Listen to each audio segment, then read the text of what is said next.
ஒரு வார்த்தை. லைஸல் கனி அன் கஸ்ரத்தில் அருள் வலாக்கின்னல் கனி கினன் நஃப்ஸ். பணக்காரங்கிறது உன்கிட்ட நிறைய செல்வம் இருக்கிறது பணக்காரன் கிடையாதுப்பா. ஒரு வீட்டுக்கு போறோம், ஏசி இருக்கிறது, ஃப்ரிட்ஜ் இருக்கிறது, டிவி இருக்கிறது, கட்டில் இருக்கிறது, மெத்தை இருக்கிறது, கிச்சனுக்கு போனால் தேவையான அனைத்து சாதனங்களும் இருக்கிறது. இப்படி வீடை எல்லா பொருட்களால் அலங்கரித்து வைத்திருக்கிறார். இதை பார்த்தால் ஒரு மனுஷனுக்கு என்ன தோணும்? எல்லாம் வசதி படைச்சவனுப்பா. வீட்டை பாரு, தரைய பாரு, பளிங்கு கற்களா போட்டு வச்சிருக்கான். கிச்சனை நீ போய் பாரு, மாடுலர் கிச்சனை போட்டு வச்சிருக்கான். அவ்வளவு காசு, காசுன்னு பார்க்காம வீட்டை இவ்வளவு செஞ்சிருக்கான். நல்ல காசு. ஆனா ரசூலுல்லாஹ் எப்படி பார்க்கறாங்க தெரியுமா? இவ்வளவு காசு இருக்குது, இவ்வளவு பணம் இருக்குது, இவ்வளவு பொருளாதாரம் இருக்கிறது, இது எல்லாம் வச்சு நீ பெரிய செல்வத்தை நீ நினைக்கிறியா? போதும் என்ற மனசு இருக்கணும்டா மனுஷனுக்கு.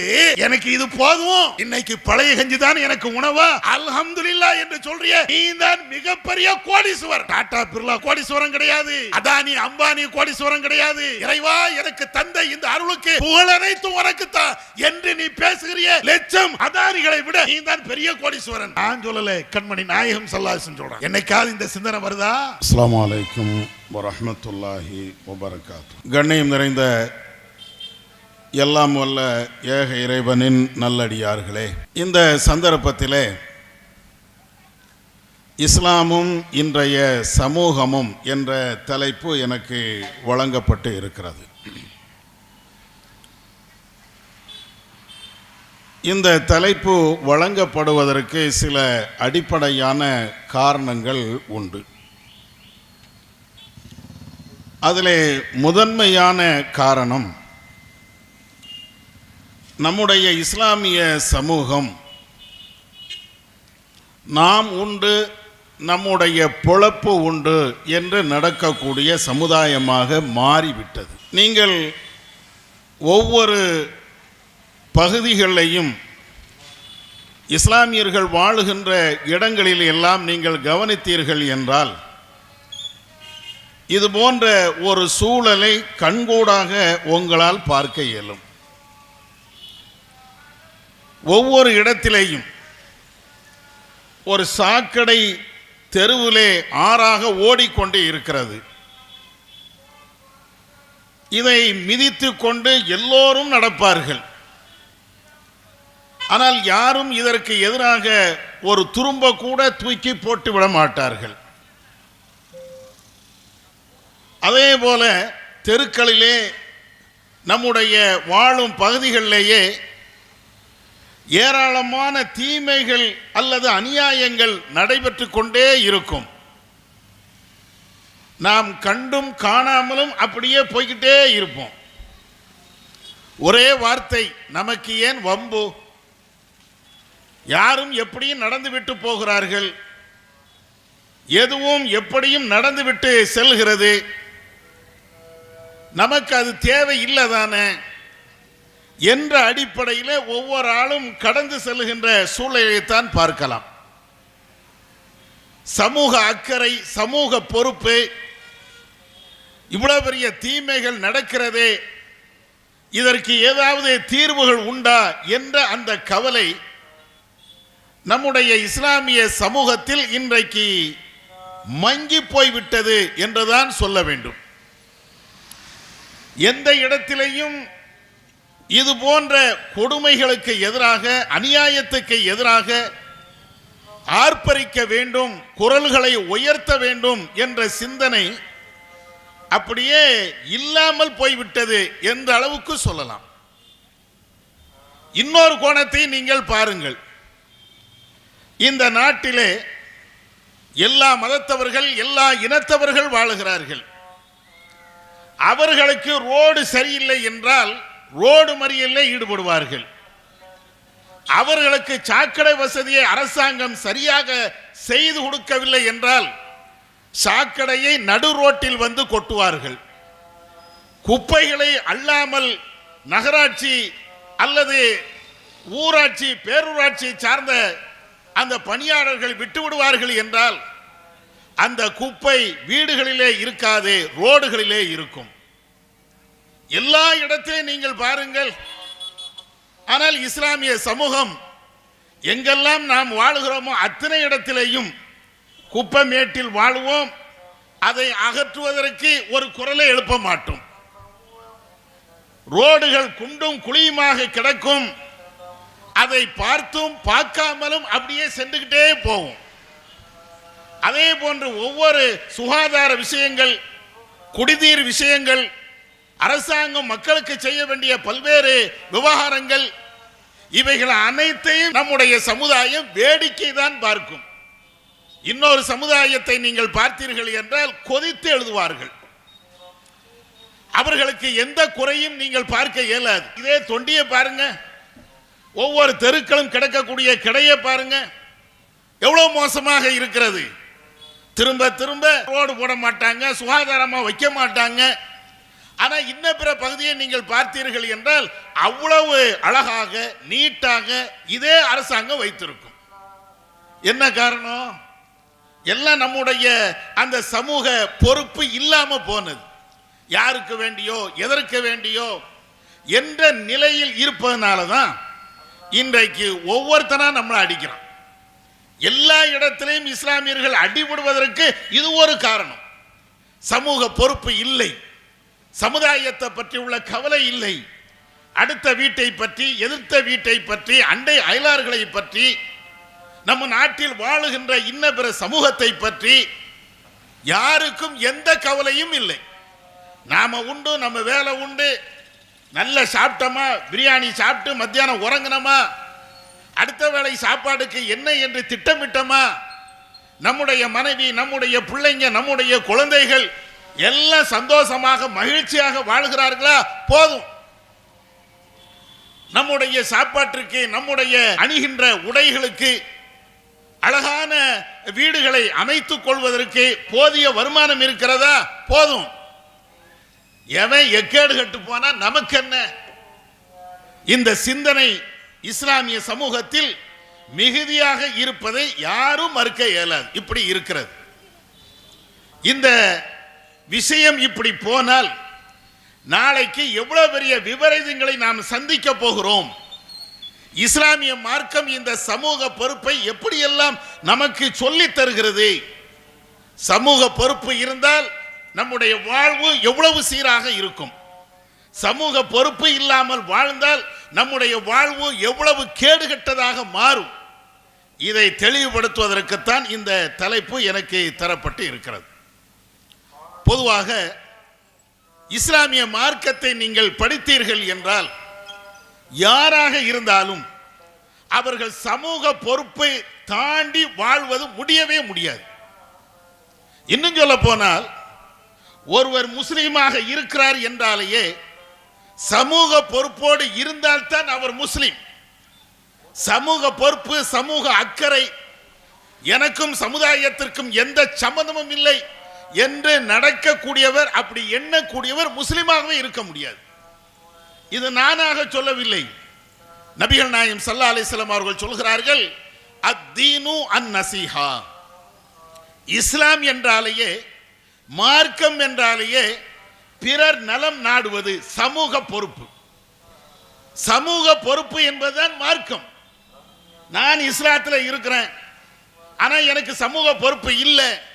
நான் எப்படி தீன்ல இருக்க முடியும்? நான் எப்படி தீனை காப்பாற்ற முடியும்? நான் எப்படி இஸ்லாத்தில் உள்ள ஒருவனாக இருக்க முடியும்? மார்க்கம் என்றாலேயே நசீஹா, பிற நலம் நாடுவது, சமூக நலம் நாடுவது. அடுத்த வீட்டுக்காரன், எதிர்த்த வீட்டுக்காரன், பக்கத்து வீட்டுக்காரன், நண்பன், தோழன், தோழி என்று எல்லாருடைய வாழ்க்கையும் கவனித்து அவர்களுக்கு தேவையான விஷயத்தை, உதவிகளை செய்வது, இதுதானே மார்க்கம்.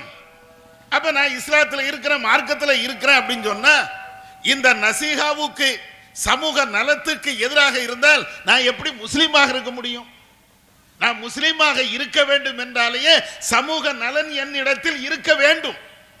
யாரோ எப்படியோ எப்படினாலும் போகலாம் என்றால் ஒரு முஸ்லீமாக இருக்க முடியாது. அதனாலதான் நபிகள் நாயகம் ஸல்லல்லாஹு அலைஹி வஸல்லம் அவர்கள் சஹாபாக்கள்கிட்ட உடன்படிக்கை எடுக்கிறாங்க. அத்தீனு அன்-நஸீஹா, மார்க்கம் என்பது சமூக நலம் நாடுவது என்று மாத்திரம் அல்லாஹ்வுடைய தூதர் சொல்லல. நபிகள் நாயகம் ஸல்லல்லாஹு அலைஹி வஸல்லம் அவர்கள் அதை தாண்டி ஒவ்வொரு நபி தோழர்களிடத்திலையும் உடன்படிக்கை எடுக்கிறாங்க. இஸ்லாத்துக்கு வருவாங்க, கொள்கையை, சித்தாந்தங்களை புரிந்து கொண்டு அந்த கொள்கையை ஏற்றுக்கொள்வார்கள்.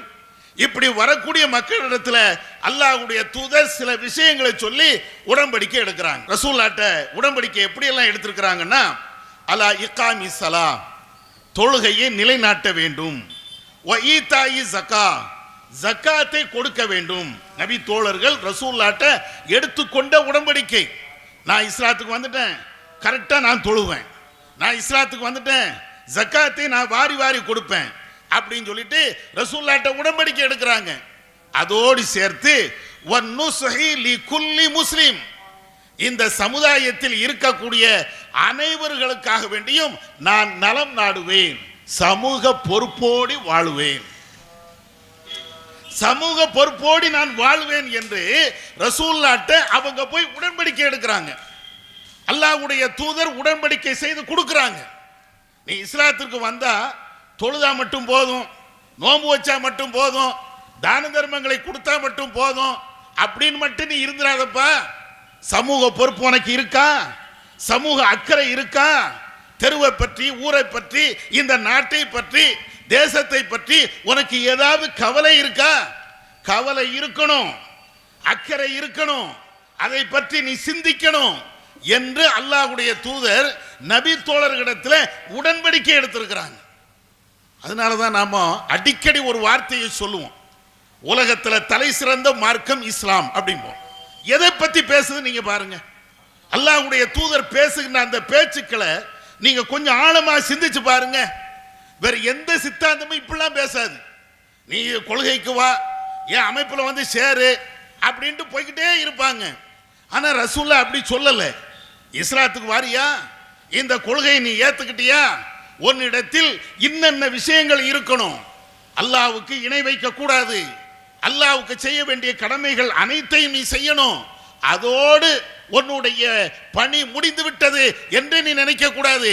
அதற்கு பின்னாடி சமூகத்தை பற்றி நீ யோசி, அவர்களுக்கு தேவையான உதவிகளை செய் என்று அல்லாஹ்வுடைய தூதர் இந்த உடன்படிக்கையை செய்து எல்லாருக்கும் சமூக பொறுப்பு வேணுங்கிறாங்க. எத்தனை பேருக்கு இருக்குது?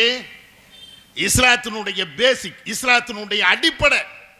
ஒருவர் கொள்கைவாதி என்றால், முஸ்லிமி என்றால் அவர் எல்லாத்தையும் பற்றி யோசிக்கணும். நம்ம என்ன நினைக்கிறோம், தொழுதா போதும் இல்லைங்க, நம்ம அளவுக்கு யோக்கியனா இருந்தா போதும் தானே, நம்ம அளவுக்கு நல்லவனா இருந்தா போதும் தானே, இப்படி நாம நினைக்கிறோமே. இது இஸ்லாத்தினுடைய பார்வை அல்ல. ஒரு முஸ்லிம் இப்படி நினைக்கவே முடியாது. ஒரு முஸ்லிமுடைய நினைப்பு நாம் மட்டும் நல்லவனாக இருந்தால் போதும் என்று இருக்காது. அனைவரும் நல்லவனாக மாற வேண்டும், அனைவரும் நல்லவனாக இருக்க வேண்டும் என்று சிந்திக்கக்கூடியவன் தான் முஸ்லிம். அதைத்தான் இந்த ஹதீசுகள் நமக்கு அவ்வளவு அழகாக சொல்லித் தருகிறது. இது எல்லாம் ரசூலுல்லாஹ் நமக்கு ஒட்டுமொத்த சமுதாயத்திற்கு காட்டி தந்த வழிமுறை. இதோடு ரசூலுல்லாஹ் நிப்பாட்டல. ஒவ்வொரு விஷயத்திலையும் இந்த சமூக அக்கறை பற்றி, சமூகத்திற்கு செய்ய வேண்டிய பணிகளை பற்றி ஒவ்வொன்றாக ஒவ்வொரு சந்தர்ப்பத்திலையும் ரசூலுல்லாஹ் பேசிக்கிட்டே இருப்பாங்க. ரசூலுல்லாஹ்வுடைய அந்த 23 ஆண்டு கால நபித்துவ வரலாறை நீங்க படித்தீர்கள் என்றால் ஒரு நாள் கூட சமூக அக்கறை இல்லாமல் இருந்ததே கிடையாது. ரசூலுல்லாஹ்வுடைய வாழ்க்கை, நபி தோழர்களுடைய வாழ்க்கை, சமூக அக்கறை இல்லாம ஒரு காலத்திலையும் அவர்கள் நடந்ததே கிடையாது. ஒரு நாள் கழியாது. ரசூலுல்லாஹ்வுடைய வாழ்வு அப்படித்தான். அந்த அடிப்படையில் அல்லாஹ்வுடைய தூதர் இந்த சமூக அக்கறை ஒவ்வொரு ஆளுக்கும் வேணும் அப்படிங்கும் போது ஒவ்வொரு விஷயத்திலையும் ரசூலுல்லாஹ் ஒவ்வொன்றா சொல்லி தந்துக்கிட்டே இருப்பாங்க. உதாரணத்திற்கு நம்ம எல்லாரும் வேலைக்கு ஆட்களை வைத்திருப்போம், கடைகளை வைத்திருந்தால் ஊழியர்களை வைத்திருப்போம், நிறுவனங்களை வைத்திருந்தால் பணியாளர்களை வைத்திருப்போம், வீட்டு வேலைகள் செய்வதற்காக உதவியாளர்களை வைத்திருப்போம். எல்லா இடத்திலையும் பணியாளர்களை வைத்திருக்கிறோம். இப்ப பணியாளர்களை வைத்தவர்கள் எப்படி நடக்கணும், அதுல ரசூலுல்லாஹ் உள்ள புகுந்து அதுல ஒரு சமூக அக்கறை உனக்கு வேணுமப்பா. நீ கடை நடத்தலாம், நீ வியாபாரம் பண்ணலாம், பெரிய பெரிய நிறுவனங்களை நடத்தலாம், உன்னுடைய நிறுவனம் வளர வேண்டும் என்பதற்காக வேண்டி தொழிலாளர்களை, ஊழியர்களை நீ நியமிக்கலாம். அந்த ஊழியர்களிடத்தில் நீ எப்படி நடக்கணும் என்ற அந்த சமூக அக்கறையை அல்லாஹ்வுடைய தூதர் நமக்கு சொல்லி தராங்க. எப்படி சொல்லி தராங்க? நபிகள் நாயகம் ஸல்லல்லாஹு அலைஹி வஸல்லம் அவர்கள் சொல்றாங்க, உங்களிலே ஒருவர் ஒரு பணியாளரை நியமித்திருக்கிறார் என்றால் உணவு சமைப்பதற்காக வேண்டி ஒரு சமையல் ஆளை அவர் நியமித்திருக்கிறார் என்றால் அவர் உணவை தயாரித்து கொண்டு வருகின்ற பொழுது நீ அவரை உன்னுடைய அருகாமையில் வைத்து நீ சாப்பிட செய். அவர் தானே சாப்பாடு செஞ்சாரு. உனக்கு அழகான பிரியாணி செஞ்சாரா இல்லையா?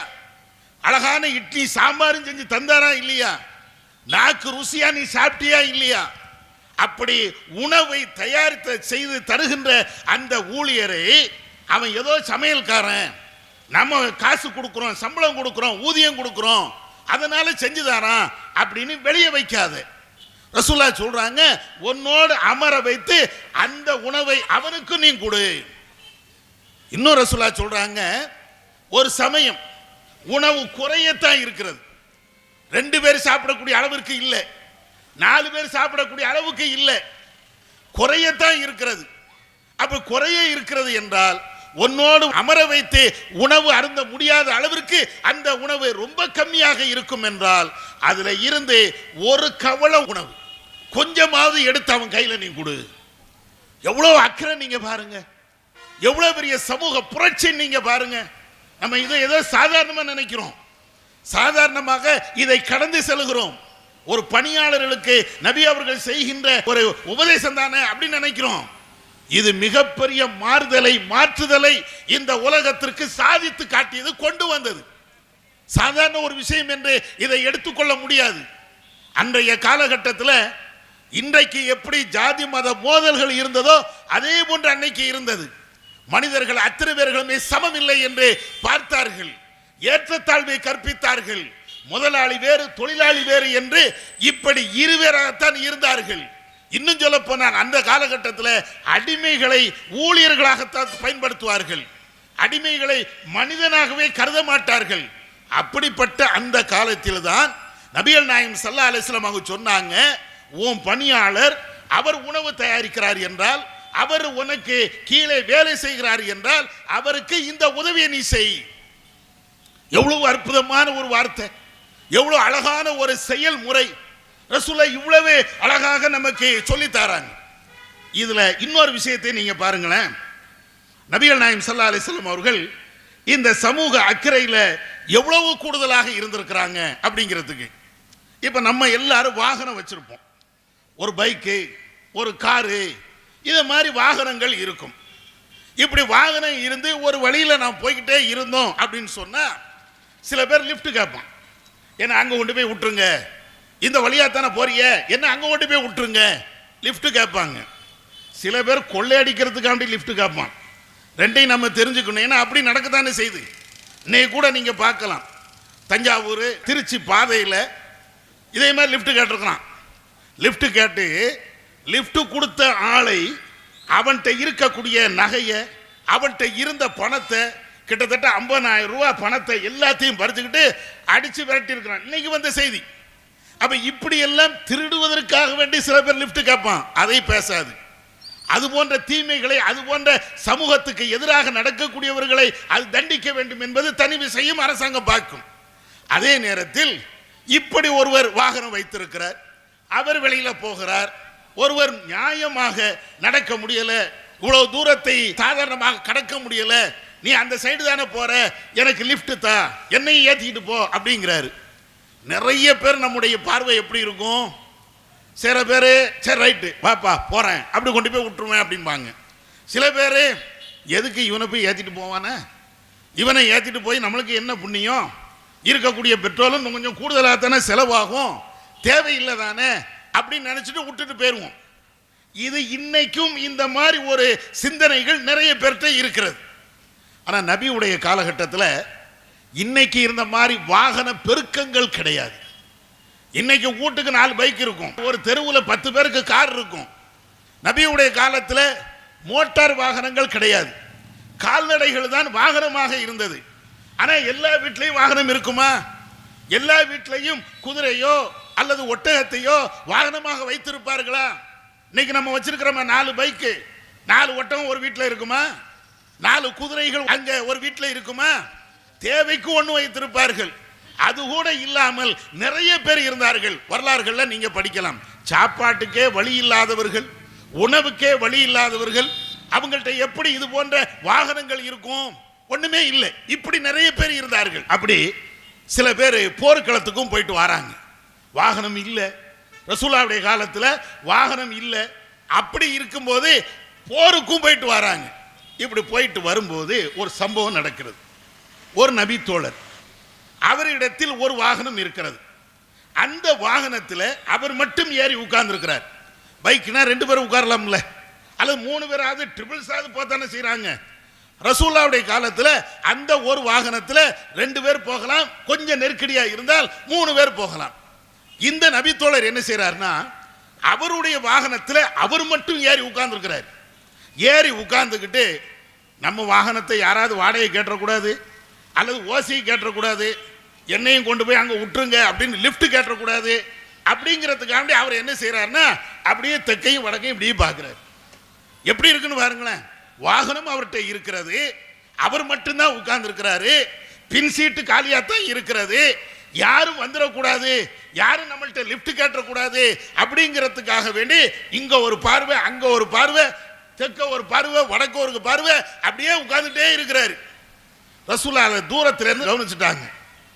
ஏன்னா நிறைய பேருக்கு வாகனம் இல்லை, அவங்க நடந்துதான் வரணும். இவர்கிட்ட வாகனம் இருக்கிறது, அந்த வாகனத்தில் ஒரு சீட்டு காலியாகவும் இருக்கிறது.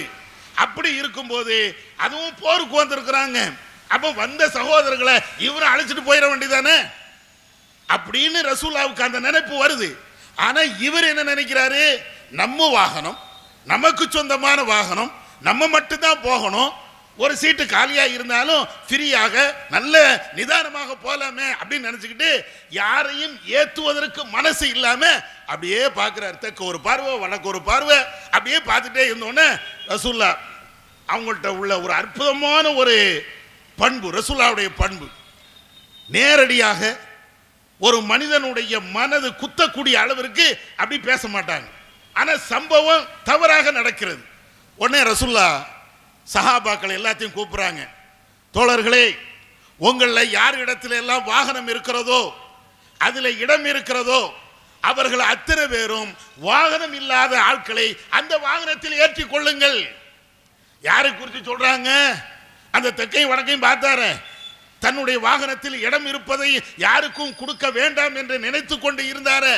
அவரையும் மனசுல வைத்துக் கொண்டு அல்லாஹ்வுடைய தூதர் சொல்றாங்க, உங்களில் யார் யாருக்கெல்லாம் வாகனம் இருக்கிறதோ, வாகனம் இருக்கக்கூடியவர் தன்னுடைய வாகனத்தில் இல்லாதவரை ஏற்றுக்கொள்ளட்டும். எந்த அளவுக்கு ஹதீஸ் வருதுன்னா, இதோடி ரசூலுல்லாஹ் நிப்பாட்டல, வாகனம் இருக்கக்கூடியவர் வாகனம் இல்லாதவரை ஏற்று அப்படின்னு மட்டும் ரசூலுல்லாஹ் சொல்லல. அடுத்து இன்னொரு பிட்ட போடுறாங்க, உங்களில் யார்கிட்ட எல்லாம் உணவு இருக்கிறதோ அவர்கள் உணவு இல்லாதவர்களுக்கு உணவு கொடுக்கட்டும். உங்கள்கிட்ட யாற்றை எல்லாம் வேற வேற பொருட்கள் இருக்கிறதோ அந்த பொருட்கள் இல்லாதவருக்கு கொடுக்கட்டும். இந்த ஹதீஸை அறிவிக்கக்கூடிய நபி தோழர்கள் சொல்றாங்க, நபிகள் நாயகம் ஸல்லல்லாஹு அலைஹி வஸல்லம் அவர்கள் எங்களிடத்தில் மிச்சம் இருக்கக்கூடிய எந்த பொருளா இருந்தாலும் அதை அடுத்தாட்ட கொடுத்துருங்கன்றாங்க. வாகனத்தை மட்டும் சொல்லல, வாகனத்தை மட்டும் ரசூலுல்லாஹ் சொல்லல. உன் வீட்டில் 4 பாத்திரம் இருக்கிறது, ஒரு பாத்திரம் தேவையில்லாம இருக்கிறதா அடுத்தாட்ட கொடுத்துரு.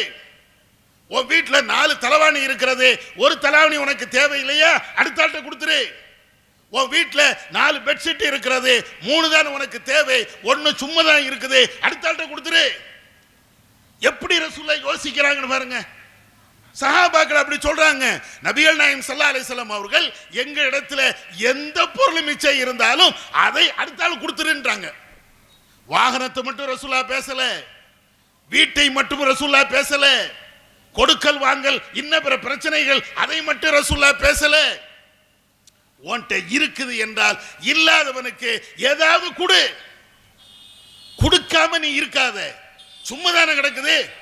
உன் வீட்டில் 2 சைக்கிள் இருக்குது, ஒரு சைக்கிள் மட்டும்தான் நீ ஓட்டுத, இன்னொரு சைக்கிளை ஓட்டுவதற்கு யாருமே இல்லை. அப்படி இல்லை என்றால் ஒரு ஆளுக்கு கொடுத்து உதவுப்பா. ஏன் அந்த சைக்கிள் துருப்பிடிச்சு நாசமா போகணுமா? நீ 2 பைக்கு வச்சிருக்கிற, ஒரு பைக்கு ஓட்டுவதற்கு ஆள் இருக்கிறது, ஒரு பைக்கு சும்மா தான் கிடக்கிறது அப்படின்னா இன்னொரு ஆளு கொடுத்து உதவ என்ன கெட்டு போகுது? உன் வீட்டிலேயே பயன்படுத்தாமல் அந்த பைக்கோ அந்த சைக்கிளோ அந்த வாகனமோ அந்த பொருளோ அப்படி கிடந்தது அப்படின்னு சொன்னா அது நாளை பின்ன துருப்பிடிச்சு போகும். பயன்படாத பொருட்கள் எல்லாம் நாசமா தானே போகுது. அட நாசமா போய் பழைய கடைக்கு இரும்பு கடைக்கு நீ போடத்தானே போற. அதை விட ஒருத்தன் அதை பயன்படுத்தி போட்டுமே, ஒருத்தன் அதுல உள்ள நன்மையை அடைந்து விட்டு போகட்டுமே. இதுதான் ரசூலுல்லாஹ் இந்த சமூகத்திற்கு சமூக அக்கறை எப்படி வேண்டும் என்பதை நடைமுறையில் அவங்க காட்டித்தாராங்க. சஹாபாக்கள் ஒவ்வொரு விஷயத்திலையும் ரசூலுல்லாஹ்ட்ட இருந்து இந்த சமூக அக்கறை, சமூக பொறுப்பை, சமூகத்துக்கு செய்ய வேண்டிய ஒவ்வொன்றையும் ரசூலுல்லாஹ் பார்க்கறாங்க. இதே மாதிரி சொல்லிக்கிட்டே போகலாம். நபியுடைய காலகட்டத்தில் இந்த 1-2 சம்பவம் தான் இருக்குது அப்படின்னா நீங்க சொல்ல முடியாது. எந்த அளவுக்குனா அல்லாஹ்வுடைய தூதர் இடத்துல ஆரம்பத்தில் ஓதி பார்க்கிற ரசூலுல்லாஹ் தடுத்திருந்தாங்க. மருத்துவத்திற்காக வேண்டி நபியுடைய காலகட்டத்தில் ஓதி பார்ப்பாங்க. அப்போ ஆரம்பத்தில் அல்லாஹ்வுடைய தூதர் என ஷிர்கான வார்த்தைகள், தவறான வார்த்தைகள் இதை வைத்து ஓதி பார்த்துக்கிட்டே இருந்தாங்க. இது எல்லாம் தப்பு, இதை நீங்க செய்யாதீங்க அப்படின்னு சொல்லி ரசூலுல்லாஹ் அதை தடுத்திருந்தாங்க. ஆனா ஒரு நேரத்தில் அம்ர் இப்னு ஹஸ்ம் அவங்களுடைய குடும்பத்தில் ஒரு ஆளுக்கு தேள் கொட்டியாச்சு. அவருடைய குடும்பத்தை சார்ந்த ஒரு ஆளுக்கு தேள் கொட்டிடுச்சு. சஹாபாக்கள் ரசூலுல்லாஹ்ட்ட வராங்க, அல்லாஹ்வின் தூதரே, நீங்க ஓதி பார்க்கிறதுக்கெல்லாம் தடுத்துட்டீங்க, ஆனால் இப்படிப்பட்ட ஒரு நிலை இருக்கிறது, எங்கள ஒரு ஆள் ஓதி பார்க்கிறதுக்கெல்லாம் தெரியும், இப்ப நாங்க ஓதி பார்க்கலாமா அப்படின்னு கேட்ட உடனே ரசூலுல்லாஹ் அந்த நேரத்தில் அல்லாஹ்வுடைய தூதர் சொன்ன வார்த்தை என்ன தெரியுமா? உங்களுக்கு யாருக்காவது பயனை தர முடியும் என்றால், உதவிகளை செய்ய முடியும் என்றால் நீங்கள் உதவிகளை செய்து கொள்ளுங்கள். ரசூலுல்லாஹ் அழகான ஒரு வார்த்தையை இப்படி சொல்றாங்க. ஏன் ஒருத்தன் துடிதுடித்து கிடக்கிறான், உனக்கு அவனுக்கு உதவி செய்ய முடியுமா? செய்யி. அவன் துடிதுடித்து கிடக்கின்ற பொழுது எனக்கு வேண்டியோன்னு போகாத. எவ்வளவு கஷ்டத்துல கிடப்பான், எவ்வளவு துன்பத்துல கிடப்பான், அவனுக்கு தேவை ஒரு உதவி, மருத்துவ உதவி, ஒரு சின்ன ஆறுதல், ஏதாவது ஒண்ணு தேவை. நீ பேசாம போலாமா? என்ன ஏதுன்னு உட்கார்ந்து கேவனி, அவனுக்கு தேவையான ஒன்றை நீ செய்யி. நபிகள் நாயகம் ஸல்லல்லாஹு அலைஹி வஸல்லம் அவர்கள் இப்படி நமக்கு சமூக அக்கறையோடு ஒரு வார்த்தையை சொல்லி தருகிறார்கள். மனிஸ்ததா மின்கும் ஐ யன்ஃபா அகாஹு, உங்கள யாருக்காவது தன்னுடைய சகோதரனுக்கு உதவி செய்ய முடியும் என்றால் ஃபல் யன்ஃபாஹு, அவனுக்கு அந்த நன்மை அவன் செய்யட்டும். என்னென்ன உதவிகள் செய்ய முடியுமோ எல்லா உதவியும் நீ செய்யப்பா. இது மருத்துவத்துக்கு மட்டும் ரசூலுல்லாஹ் சொல்லல, எல்லா விதத்துக்கும் என்னென்ன நன்மைகள் செய்ய முடியுமோ அனைத்து நன்மை நீ செய்.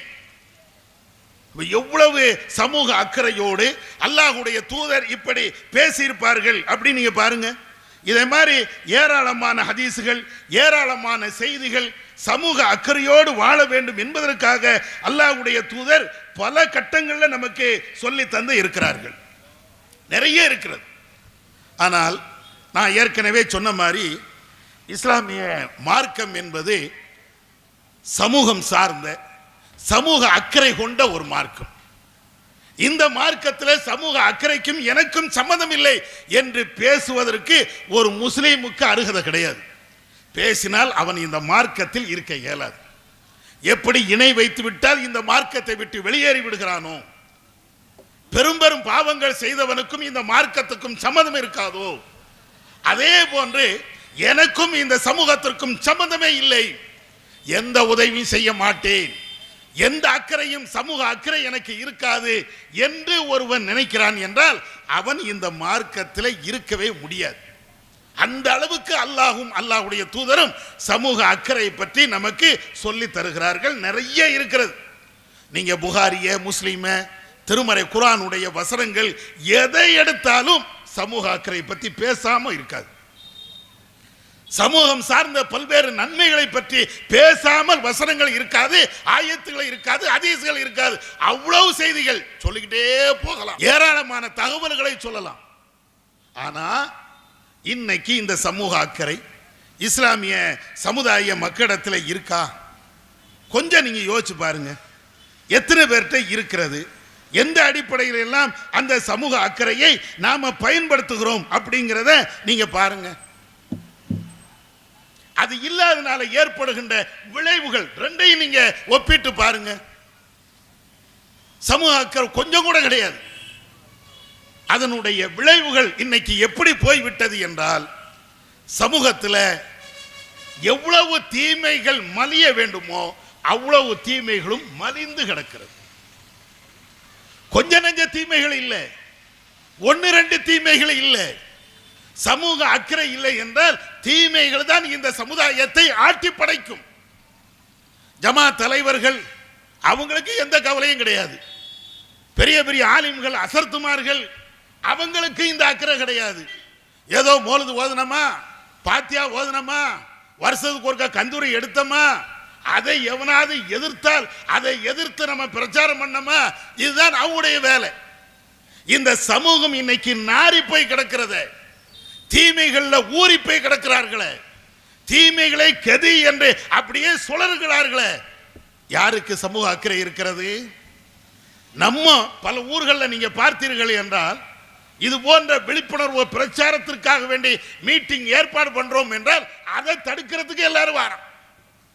ஒரு தௌஹீத்வாதி இறந்து விட்டான் என்றால் அந்த ஜனாசாவை அடப்பதற்கு அத்தனை பேரும் வரோம். அடக்க எதிர்ப்பு தெரிவிக்கிறார்களாம்.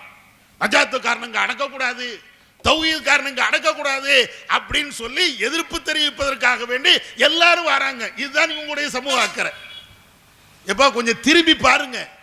தொண்டியா இருக்கட்டும், இன்ன பிற இஸ்லாமிய சமூகம் வாழுகின்ற இன்ன பிற ஊர்களாக இருக்கட்டும், முதல்ல கொஞ்சம் திரும்பி பாருங்க. தௌஹீத் ஜமாத்தில் இது போன்ற தவறுகள் ரொம்ப ரேர், ரொம்ப குறைவு.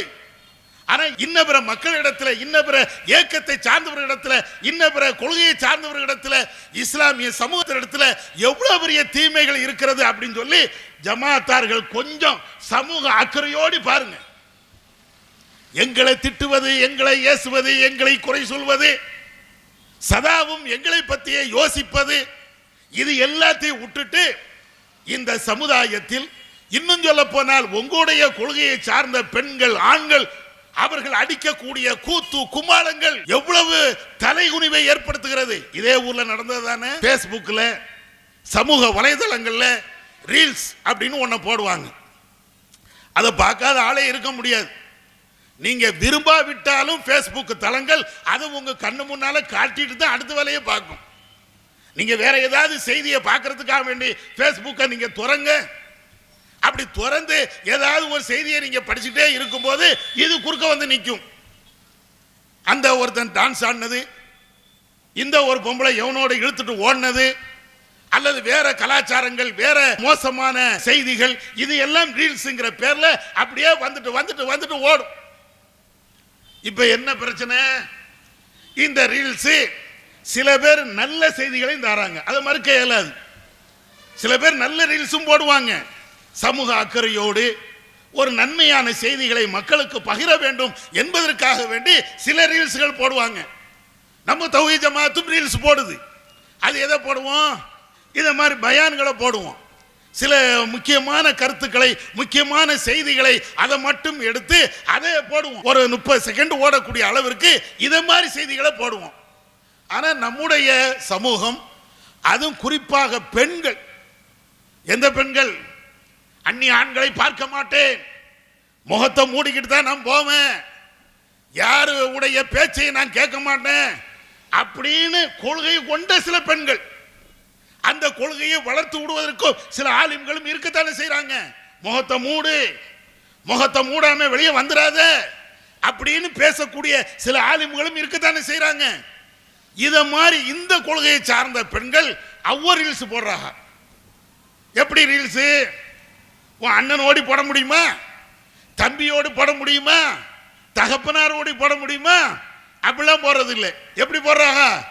எவனோடு ஒருத்தன் அவன் இன்னொரு பொம்பளையை கல்யாணம் பண்ணியிருக்கிறான், அந்த பொம்பளையோடு சேர்ந்து இந்த பொம்பளை இவங்க 2 பேரும் அவளுடைய குஜால் ஆட்டத்தை ரீல்ஸாக போடுறாங்க. வேற என்ன ரீல்ஸுங்கிறிய? எல்லாம் இதுதான். கடைசி என்ன ஆகி போச்சு? இந்த குஜால் ஆட்டம் அந்த கணவனுக்கு தெரிஞ்சு அவன் வந்து இந்த பிள்ளைய தலாக் பண்ண, அல்லது அந்த குடும்பத்தில் பயங்கரமான சண்டை வர இப்ப கேவலப்பட்டு நிக்குது. பார்த்தா யாரு? நம்ம சமூகம், இஸ்லாமிய சமூகத்தை சார்ந்தவர்கள் தான். எப்ப ஜமாத்து நீங்க நடத்துறீங்களே, எது எதுக்கெல்லாமோ ஊர் கூட்டம் போடுறீங்களே, எது எதுக்கெல்லாமோ ஒற்றுமை கிற்றுமைன்னு பேசுறீங்களே, இந்த தீமைகள் இந்த சமூகத்தில் நடக்கிறத உங்களுக்கு கொஞ்சம் கூட அக்கறை இருக்கா? சமூக நலன்ல உங்களுக்கு ஏதாவது கவலை இருக்கா?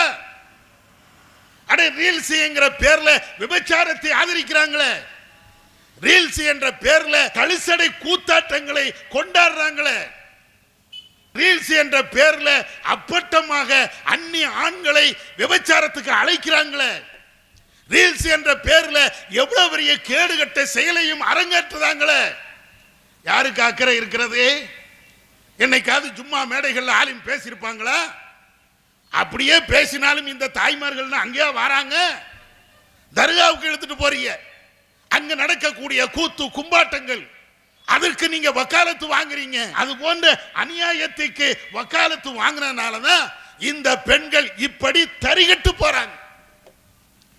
ஒன்னு ரெண்டு ஊர்ல இல்ல, நிறைய ஊர்கள்ல.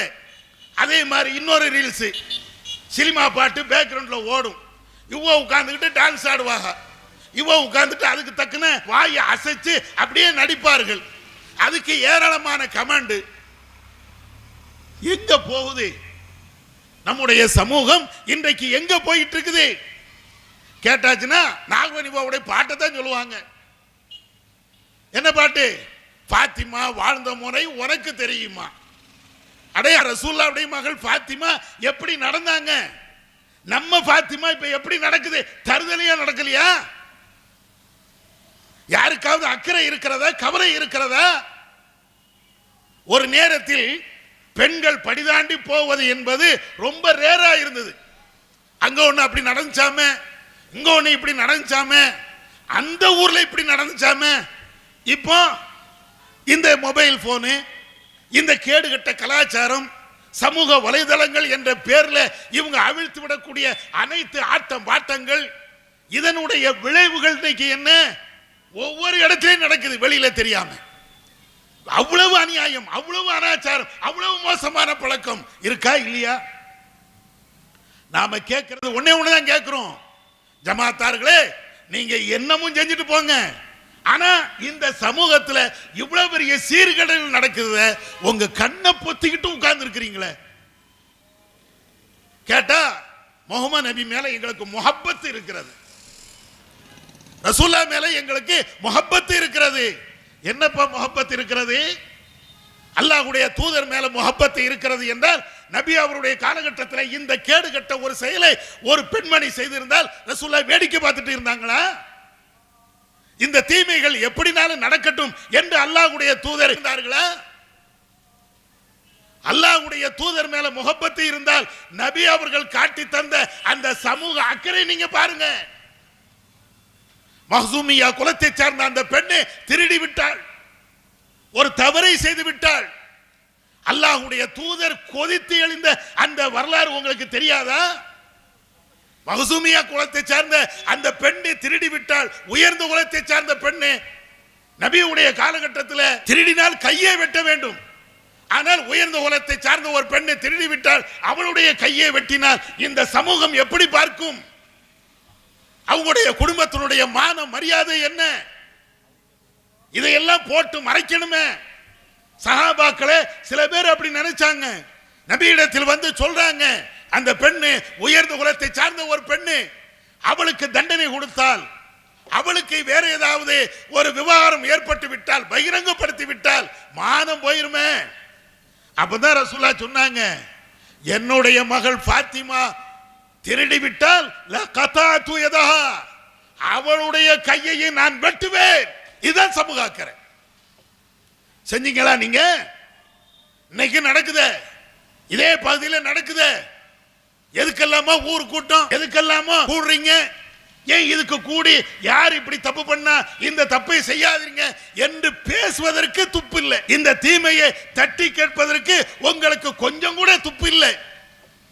இப்படித்தான் ஜமாத்துகள், ஜமாத்துடைய நிர்வாகிகள், ஜமாத்தை வழிநடத்தக்கூடிய ஆலிம்கள் எல்லாம் இப்படித்தான் நடந்துட்டு இருக்கிறாங்க. ரசூலுல்லாஹ் மேல முஹப்பத் அப்படின்னு சொன்னா அல்லாஹ்வுடைய தூதர் காட்டி தந்த இந்த வழியை நீங்கள் கடைபிடிங்க. உண்மையிலேயே அந்த வழி இருந்தால் இந்த சமூகத்தில் தப்பு செய்யக்கூடியவர்கள் யோசிப்பாங்க. ஏற்கனவே தப்பு செய்து விட்டவர்களாக இருந்தால் அதுல இருந்து திருந்தி வருவதற்கு ஏதாவது வழிமுறைகள் உண்டா என்று அவங்க சிந்திப்பாங்க. நல்வழிப்படுத்துவதற்கு ஆள் இருக்கும் என்றால் அவர்கள் சரியான பாதைக்கு வருவார்கள். இதையெல்லாம் தாண்டி உங்கள்கிட்ட இருக்கக்கூடிய அந்த தீமைகள் கொஞ்சம் நெஞ்சமா இந்த சமூகத்தில் அவ்வளவு தீமை இருக்குது. எதையும் நம்ம பார்க்கறது இல்லை. வலைதளம் என்ற பேர்ல, பேஸ்புக் என்ற பேர்ல, சமூக ஊடகங்கள் என்ற பேர்ல அநியாயங்கள் அப்படியே பரவிக்கிட்டே இருக்கு. ஒன்னு ரெண்டு இல்ல, அவ்வளவு அநியாயங்கள் நடக்கிறது. இது ஒரு பக்கம். கண்டும் காணாமலும் நம்முடைய சமுதாயம் அப்படியே போய்கிட்டே இருக்கிறது. இன்னொரு பக்கம் நீங்க பாருங்க, ஒரு நேரத்தில் வட்டி என்பது அதை கொடுக்கல் வாங்கல் வைத்துக் கொள்ளக்கூடியவர்கள் எல்லாருமே யாராக இருப்பாங்க? பிற மதத்தை சார்ந்தவர்களா இருப்பாங்க. நம்மள ஒன்னு ரெண்டு பேரு தொழில் கஷ்டத்தினால வியாபாரத்தில் முதலீடு போட வேண்டும் என்ற அந்த சிந்தனையினால அங்க போய் ஒன்னு ரெண்டு பேர் வட்டி வாங்குவாங்க. இன்னைக்கு அப்படிலாம் கிடையாது. வட்டி என்பது வாங்குவது, கொடுப்பது, அது நம்முடைய இஸ்லாமிய சமூகத்தில் அவ்வளவு பரவலாக இருக்கிறது. எந்த அளவுக்கு பரவல்? வட்டி தானே, தப்புதான். இருந்தாலும் அல்லாஹ்ட்ட மன்னிப்பு கேட்டலாம்ல, தவறுதான். எந்த அளவுக்கு ஆகி போய் விட்டது என்றால், சில பேர் தான் தவறு நினைக்கிறாங்க. சில பேர் எப்படி போயிட்டாங்க அப்படின்னா, யாருப்பா வட்டி வாங்கல? வட்டி வாங்காத ஒரு ஆளு நீங்க சொல்லு பார்ப்போம். யார்கிட்ட வட்டி என்ற இந்த தீமை இல்லை, எல்லாரும் தான் வாங்குறாங்க, நான் மட்டுமா வாங்குறேன் என்று நியாயப்படுத்தி அதை சரியான கூடிய போக்கு இன்னைக்கு இஸ்லாமிய சமூகத்தில், குறிப்பாக இந்த ஊர்ல எல்லாத்தையும் பரவி வருது. சில நல்லடியார்கள், சில நல்ல பேர் இருப்பாங்க, அவங்கள விட்டுருங்க. ஆனால் வட்டி என்ற இந்த நிலை எல்லா இடத்திலும் வருதா இல்லையா? சில பேரு நான் வட்டி என்ன காசுக்காக கொடுத்தேன் நியாயப்படுத்துறது. நான் என்ன என்கிட்ட இருக்கக்கூடிய ரூபாயை கொடுத்து 1,00,000 ரூபாய் ஒரு ஆள்கிட்ட கடனை கொடுத்துட்டு எனக்கு 10,000 ரூபாய் தான், 5,000 ரூபாய் தான், இப்படியா நான் வட்டி வாங்கினேன்?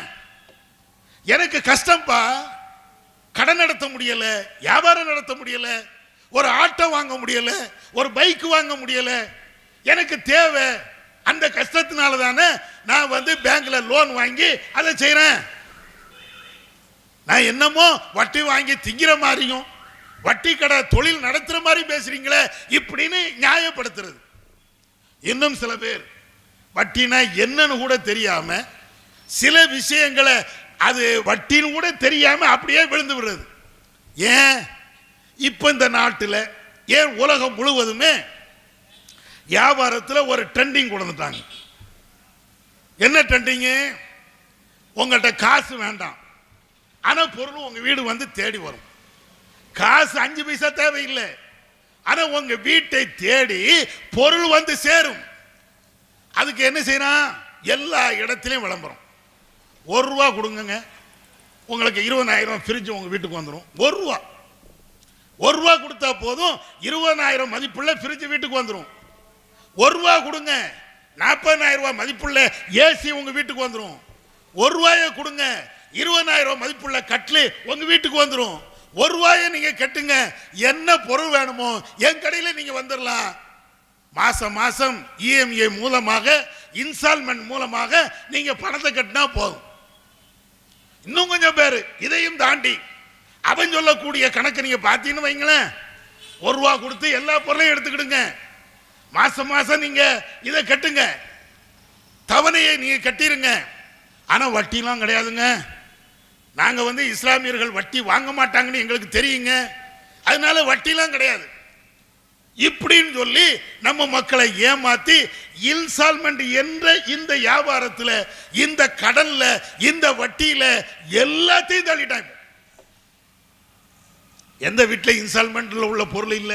ஃப்ரிட்ஜ் இன்ஸ்டால்மெண்ட்ல வாங்கின, கட்லு இன்ஸ்டால்மெண்ட்ல வாங்கின, ஏசி இன்ஸ்டால்மெண்ட்ல வாங்கின, டிவி இன்ஸ்டால்மெண்ட்ல வாங்கின, மொபைல் போன் அது இன்ஸ்டால்மெண்ட்.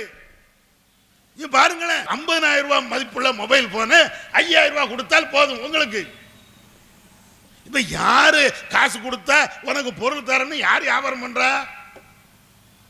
டீ கடைக்காரங்க வேணா அப்படி வியாபாரம் பண்ணலாம். ஒரு வடை எடுத்தா 10 ரூபா வச்சுட்டு ஒரு வடை எடுப்பான், 15 ரூபா வச்சுட்டு ஒரு டீயை குடிச்சிட்டு போ அப்படிம்பாங்க. அது மட்டும்தான் இன்ஸ்டால்மெண்ட்ல வரல போல் தெரியுது. இந்த டீயும் வடையும் மட்டும்தான் இன்ஸ்டால்மெண்ட்ல வரல, அதுவும் கொஞ்ச நாள்ல வந்துடும் போல் தெரியுது. இன்ஸ்டால்மெண்ட்ல அதையும் கொடுக்க ஆரம்பிச்சிருவாங்க. பாக்கி எல்லா பொருளுமே உங்களுக்கு காசு தேவையில்லை, பணம் தேவையில்லை, நீங்க கொஞ்சம் கொஞ்சமா கட்டினா போதும் அப்படின்னு சொல்லி எல்லா பொருளையும் வீட்டில் இறக்குமதி பண்ணுவதற்கு, வட்டியில நம்மை தள்ளுவதற்கு அனைத்து நிறுவனங்களும் போட்டி போட்டு கொண்டு இருக்கிறது. இதை மறுக்க இயலுமா?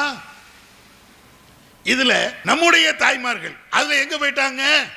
என்னமோ ஓசிக்கு தர்ற மாதிரி, காசுக்கு தர்ற மாதிரி இல்ல, ஓசிக்கு தர்ற மாதிரி நம்ம வீட்டு பெண்கள் அதை போய் வாங்கிட்டு வந்துடுறது. 10,000 ரூபாய் கொடுத்து ரெடி கேஷ கையில கொடுத்து வாங்க முடியுமா? அப்ப எப்படி என்ன செய்யறது? ஆனால் ஃப்ரிட்ஜ் தேவை, வாஷிங் மிஷின் தேவை, டிவி தேவை. அப்ப என்ன செய்ய? அதான் தாரானே, மாசம் மாசம் கொஞ்சம் கொஞ்சமா அடைச்சுக்கிடுவோம், கொஞ்சம் கொஞ்சமா கட்டிக்கிடுவோம். ஆனா அதுல வட்டி இருக்குது, உங்களுக்கு தெரியுமா? வட்டி ஒண்ணு, அதை விட இன்னொன்னு நீங்க புரிஞ்சுக்கிடுங்க, கடன். ரெண்டுமே இருக்கிறது அதுல. இந்த ரெண்டுமே நாம செய்தோம் என்றால், வட்டியை கட்டினோம் என்றால், கடனை விட்டு விட்டு இறந்து விட்டோம் என்றால், நீங்க 10,000 ரூபாய் தானே கடன் வாங்கின, 20,000 ரூபாய்க்கு தானே கடன் வாங்கின, இருக்கட்டும், நீங்க எவ்வளவுக்கும் கடன் வாங்குங்க. ஆனா அந்த வாங்கிய கடனை திரும்ப கட்டவில்லை என்றால், அந்த நேரத்தில் மௌத்து வந்து விட்டது என்றால் நம்முடைய நிலை என்ன? நபிகள் நாயகம் ஸல்லல்லாஹு அலைஹி வஸல்லம் அவர்கள் இதே சமூக அக்கறையில பேசுறாங்களா இல்லையா? அல்லாஹ்வுடைய தூதரிடத்தில் ஒரு நபி தோழர் போர்க்களத்தில் இருந்து கொண்டு கேட்கிறார், அல்லாஹ்வின் தூதரே, இன் குத்தில் தூ, இந்த போர்க்களத்திலே நான் கொலை செய்யப்பட்டு விட்டால் நாளை எங்கே இருப்பேன்? ரசூலுல்லாஹ் சொல்றாங்க, இன்னக ஃபில் ஜன்னா, நீ சொர்க்கத்துல அப்பா இருப்ப. இந்த போர்க்களத்தில் நீ ஷஹீதாக ஆகிவிட்டால் உனக்கு சொர்க்கம் தான். அவர் சந்தோஷத்துல மகிழ்ச்சியில அப்படியே போர்க்களத்தை நோக்கி ஓடுகிறார். நபி அவர்கள் திரும்ப கூப்பிடுறாங்க, என்னப்பா நீ கேட்ட? இல்ல, இந்த மாதிரி போர்க்களத்தில் நான் கொலை செய்யப்பட்டு விட்டால் எனக்கு சொர்க்கமா என்ன அப்படின்னு கேட்டேன். அப்ப ரசூலுல்லாஹ் சொல்றாங்க, சொர்க்கம் தான், இல்ல தைன், கடன் இருந்தாலே தவிர. கடன் இருந்தால் நீ போர்க்களத்தில் உயிரையே கொடுத்தாலும், உன்னையே மாய்த்து கொண்டாலும், நன்மைக்காக வேண்டி உன்னுடைய உடலையே நீ கொடுத்தாலும் சொர்க்கம் போக முடியாது. இஸ்லாம் சொல்லுதா இல்லையா? மார்க்கம் இந்த தீர்வை நமக்கு சமூக அக்கறையோடு ஒரு போதனையை செய்கிறதா இல்லையா? நீங்க ஃப்ரிட்ஜ் வாங்குனீங்க, டிவி வாங்குனீங்க, ஏசி வாங்குனீங்க, நல்ல சந்தோஷமா இருந்தீங்க, எல்லாமே இன்ஸ்டால்மெண்ட், திடீர்னு இறந்துட்டோம். நம்முடைய பிள்ளைகளோ உறவுக்காரர்களோ அந்த இன்ஸ்டால்மெண்ட்டை கட்டல. நீ தௌஹீத்வாதியா இருந்தா என்ன, தர்காவாதியா இருந்தா என்ன, கபர் முட்டியா இருந்தா என்ன, சொர்க்கம் கிடைக்குமா? கடன் இருந்தால் சொர்க்கம் போக முடியாத. அப்ப எந்த பாவத்துல இந்த வியாபாரிகள் கொஞ்சம் கூட சமூக அக்கறை அவங்களுக்கு இருக்காது. தன்னுடைய கடையில் இருக்கக்கூடிய பொருள் வித்தா போதும், இதுதான் அவங்களுடைய எண்ணம். வாங்கக்கூடியவன் செத்தா என்ன, உயிரோடு இருந்தா என்ன, அவனுக்கு அதை பற்றி எந்த கவலையும் கிடையாது. கடையில் அடுக்கி வைக்கப்பட்டிருக்கக்கூடிய பொருட்கள் வித்தா போதும், இதுதான் அவங்களுடைய எண்ணம். ஆனா வாங்கக்கூடிய நமக்கு கடன் என்ற அடிப்படையில் வாங்கி வைத்து இறந்து விட்டால் இம்மையிலையும் நஷ்டம், மறுமையிலையும் நஷ்டம். சரி, நீங்க வாங்குனீங்க ஏசிய, நீங்க வாங்குனீங்க ஃப்ரிட்ஜ, எல்லாம் இன்ஸ்டால்மெண்ட், திரும்ப எடுப்பான்னு நினைக்கிறீங்களா? அதே ரேட்டுக்கு, செகண்ட்ஸ் ரேட்டுக்கு கூட அது போகாது. ஒரு தடவை நீங்க வாங்கி வீட்டில் அதை ஓபன் பண்ணி அதை பயன்படுத்தி விட்டீர்கள் என்றால் 10,000 பொருளை 5,000 தான் கேட்பான். திரும்ப அதுக்கு ரீவேல்யூ கூட கிடையாது. அப்படித்தானே? எல்லாத்துக்கும் தெரிஞ்ச ஒரு உண்மை தானே. மொபைல் போன் 50,000 ரூபாய் மொபைல் போனே இருக்கட்டுமே, கடையில் இஎம்ஐக்கு இந்த இன்ஸ்டால்மெண்ட்டுக்கு கடையில இருந்து வாங்கிட்டு வாரிய, வாங்கி உடைச்சி பிரிச்சு சிம்ம மாட்டி ஒரு நாள் பயன்படுத்தினிய, 2ஆம் நாள் நீங்க கொடுத்து பாருங்க, 50,000 ரூபாய் கிடைக்குமா? ஒரு நாள் கூட பயன்படுத்த வேண்டாம். மொபைல் போனை இஎம்ஐல வாங்கி கடனுக்கு வாங்கி அந்த பாக்ஸினுடைய சீல் இருக்கா இல்லையா, அதை உடைச்சிட்டாலே போதும், அதே ரேட்டுக்கு எடுக்க மாட்டான்.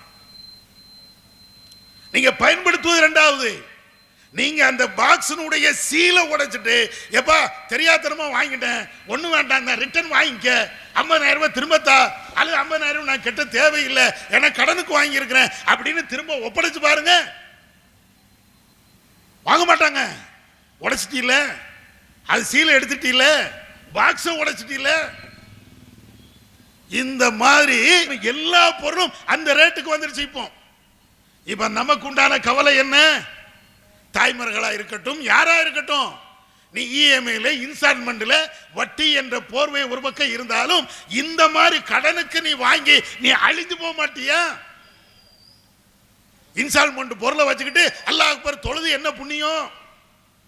கடனுக்கு இவ்வளவு பொருளை வாங்கி வைத்து விட்டு அங்க நீ மற்ற விஷயங்கள்ல நன்மையான காரியங்களை செய்து என்ன புண்ணியம்? கடனை அடைக்கவில்லை என்றால் மறுமையில நஷ்டம். இது தெரிய வேண்டாமா? அடுத்து என்ன? இதே இன்ஸ்டால்மெண்ட் உங்களுக்கு வட்டி இல்லாம தரவே முடியாது. முதல்ல விளங்கிக்கிடுங்க. நீங்க என்ன நினைக்கிறீங்க? தவணை முறையில நாங்க கட்டுகிறோம். கடைக்காரன் வட்டி இல்லைன்ட்டான், இன்ட்ரெஸ்டே இல்லை அப்படின்னு சொல்லிட்டான். இது இஸ்லாமிய சமூகத்தை ஒவ்வொரு நிறுவனங்களும் பகிரங்கமாக ஏமாத்துறாங்க. இன்ஸ்டால்மெண்ட்ங்கிற பேர்ல நம்மள்ட்ட வட்டி வாங்க மாட்டாங்க. வட்டி என்ற பேர்லையும் நம்மள்ட்ட வட்டி வாங்குறது இல்லை. அப்புறம் எதுக்கு? இப்ப இன்ஸ்டால்மெண்ட் தான் இல்லையே. ஒரு பொருள் 50,000 என்றால் மாசம் மாசம் 50,000 நாங்க கொடுத்துட்டு தானே இருக்கிறோம். கொஞ்சம் கொஞ்சமா அந்த 50,000 கழிச்சுக்கிட்டு தானே இருக்கிறோம்.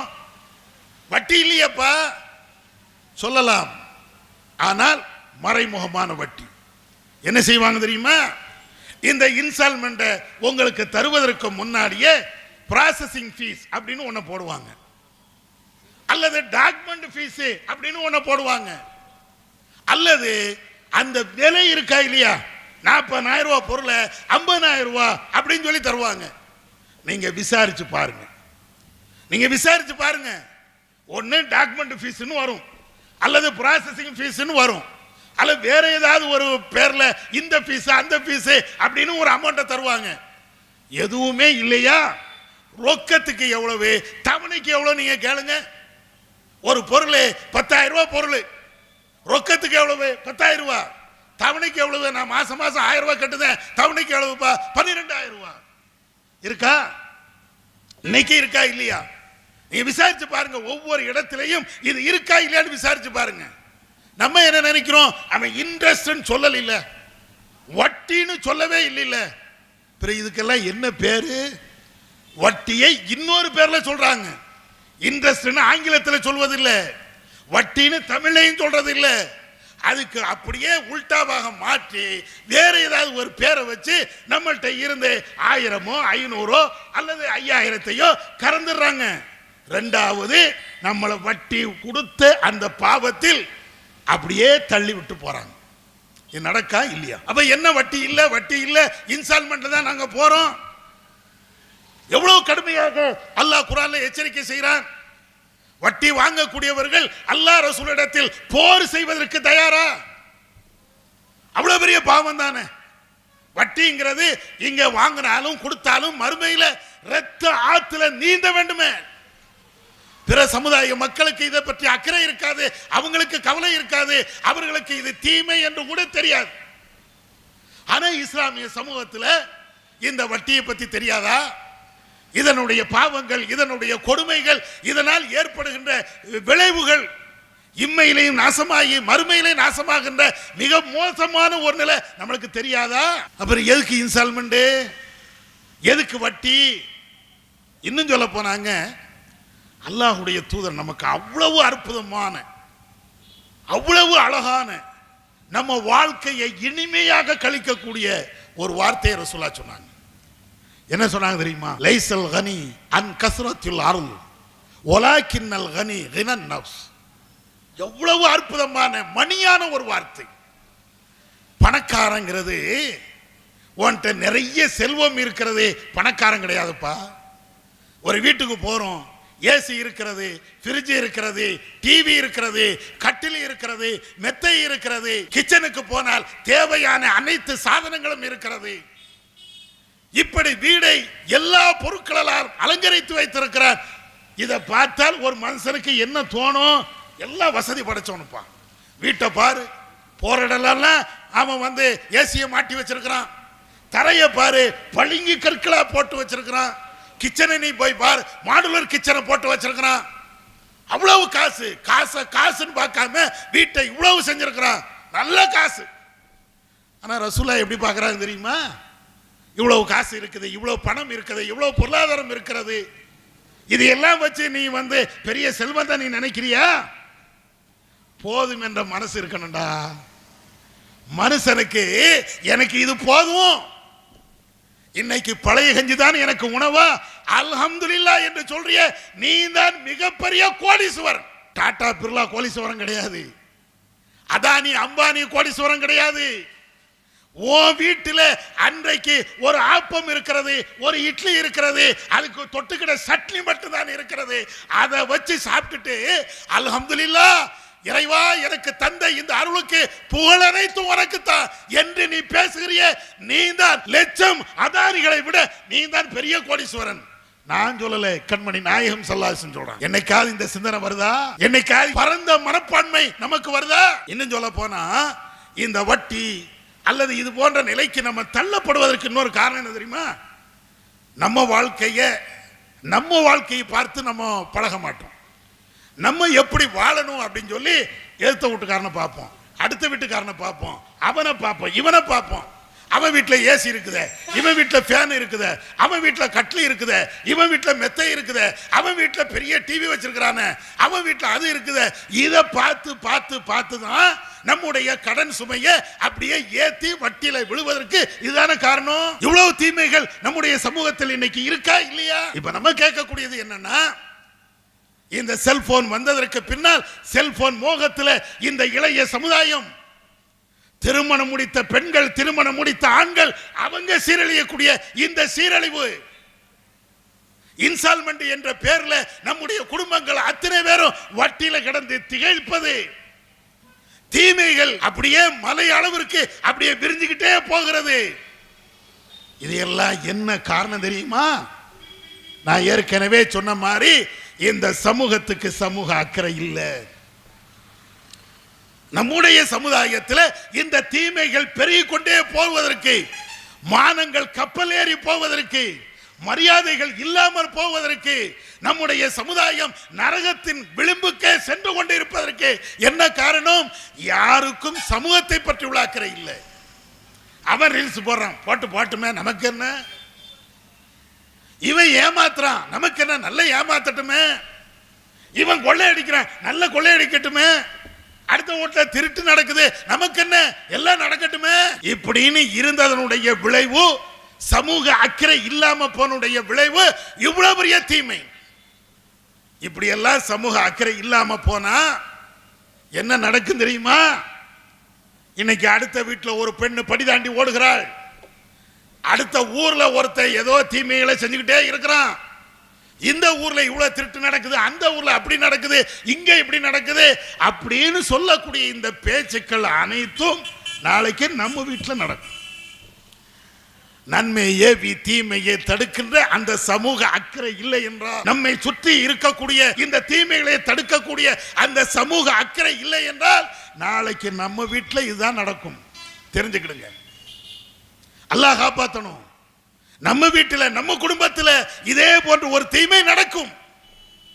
இதை நான் சும்மா சொல்லல, நடைமுறையில் நீங்க பாருங்க. எத்தனை ஆலிம்கள் வாய் மூடி மௌனமாக இந்த சமூக கொடுமைகளை தடுக்காமல் இருந்ததனால் அவருடைய குடும்பத்தில் இருந்து படிதாட்டுகின்ற கேடுகட்ட செயல்கள் நடக்கிறது. எத்தனையோ ஜமா தலைவர்கள் ஏதோ பள்ளிவாசல் உண்டு, நம்ம உண்டு, பள்ளிவாசலுக்கு நிர்வாகம் பண்ணா போதும் அப்படின்னு சமூகத்தை பற்றி அக்கறை இல்லாமல் போன அந்த தலைவர்களுடைய ஜமாத் நிர்வாகிகளுடைய வீடுகள் நீங்க போய் பாருங்க, அங்க நடக்கக்கூடிய தீமைகள். ஏன்? அவர்கள் முறையாக அவர்களுக்கு வழங்கப்பட்ட அந்த பொறுப்பின் அடிப்படையில் சமூக அக்கறையோடு அவர்கள் இருந்திருந்தார்கள் என்றால் அவருடைய குடும்பமும் காப்பாற்றப்பட்டிருக்கும். அதனாலதான் அல்லாஹ்வுடைய தூதர் அழகான ஒரு உதாரணத்தை சொல்லி, சமூக அக்கறையோடு இருங்கப்பா, இங்க நடக்கக்கூடிய தீமைகளை நீங்க வாய் பத்தி கை கட்டி வேடிக்கை பார்க்காதீங்க. எந்த தீமைகள் நடந்தாலும் அதை எதிர்த்து பொங்கு, அதை எதிர்த்து குரல் கொடு, அதை எதிர்த்து நீ பேசு, அதை எதிர்த்து ஏதாவது ஒரு விதத்தில் உன்னுடைய செயலாக்கம் இருக்க வேண்டும் என்று அல்லாஹ்வுடைய தூதர் அழகான ஒரு ஓமையை சொல்லி நமக்கு பாடம் நடத்துறாங்க. நடுக்கடலிலே கப்பல் செல்கிறது. அந்த கப்பலில் மேல்தளம் கீழ்த்தளம் ஆகிய 2 தளங்கள் இருக்கிறது. மேல்தளத்தில் குடிநீர் வசதிகள் இருக்கிறது, தண்ணீர் வசதி இருக்கிறது. கீழ்த்தளத்தில் எந்த தண்ணியும் இல்லை. கீழ்த்தளத்தில் இருக்கக்கூடியவர்கள் நீர் வேண்டும் என்றால் மேலே ஏறி சென்றுதான் அந்த நீரை எடுக்கணும். இப்பொழுது கீழ்த்தளத்தில் இருக்கக்கூடியவர்களுக்கு ஒரு விதமான சிந்தனை, நம்ம எதுக்கு தண்ணிக்காக வேண்டி ஒவ்வொரு தடவையும் மேலே ஏறணும், தேவையில்லை.